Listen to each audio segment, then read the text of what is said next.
2019. And this year has just flown past. Don't know if it has for you like it has for me, but it's here and gone. So I have a blog post up on my website this week on enjoying the season, whether you celebrate Christmas or any other holiday in December, or just are glad to get it over with. What is it that you enjoy about this time of year? How do you set time aside for your family? What traditions do you have? How do you keep yourself sane while everything else is going on around you? So I'd love to hear your comments on that blog. I'll put a link to it in the comments section of this video.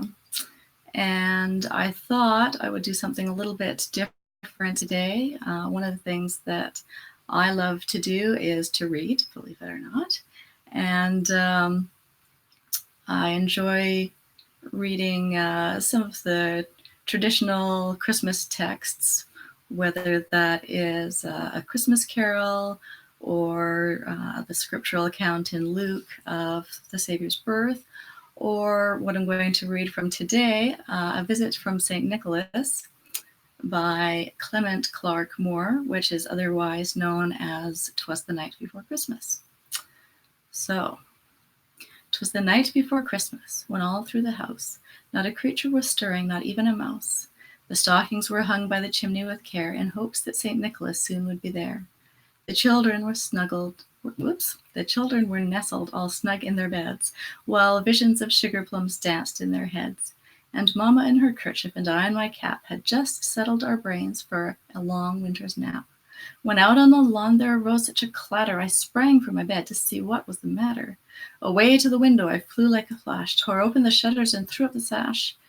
The moon on the breast of the new-fallen snow gave a lustre of midday to objects below, when what to my wondering eye did appear but a miniature sleigh and 8 tiny reindeer, with a little old driver so lively and quick I knew in a moment he must be St. Nick.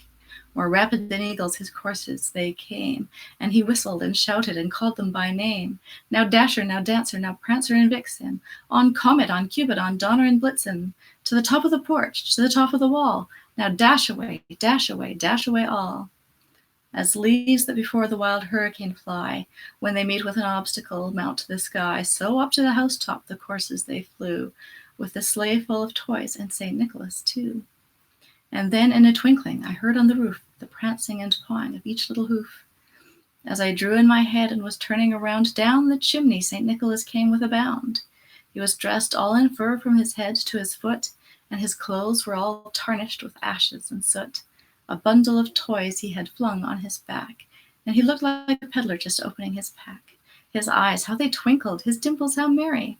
His cheeks were like roses, his nose like a cherry. His droll little mouth was drawn up like a bow, and the beard on his chin was as white as the snow. The stump of a pipe he held tight in his teeth, and the smoke it encircled his head like a wreath. He had a broad face and a round little belly that shook when he laughed like a bowl full of jelly. He was chubby and plump, a right jolly old elf, and I laughed when I saw him in spite of myself. A wink of his eye and a twist of his head soon gave me to know I had nothing to dread. He spoke not a word, but went straight to his work, and filled all the stockings, then turned with a jerk, and laying his finger aside of his nose, and giving a nod, up the chimney he rose. He sprang to his sleigh, to his team gave a whistle, and away they all flew like the down of a thistle. But I heard him exclaim, ere he drove out of sight, Happy Christmas to all, and to all a good night. Now, if you'd like a nicely formatted copy of that poem, I'll put a link to it on my website. That's a special gift that I've offered on my website before, and you're welcome to go pick it up. And if you are interested in reading A Christmas Carol, then there is a special 24-day reading where you have 24 readings from A Christmas Carol. You'll have to double up for the first 6 days or so, and then you'll be right on track to finish that on Christmas Eve. So I will give you a link to that as well. They're fairly short readings, and then you can have that classic finished just in time for Christmas. I will talk to you again next week. Hope you're having a great season.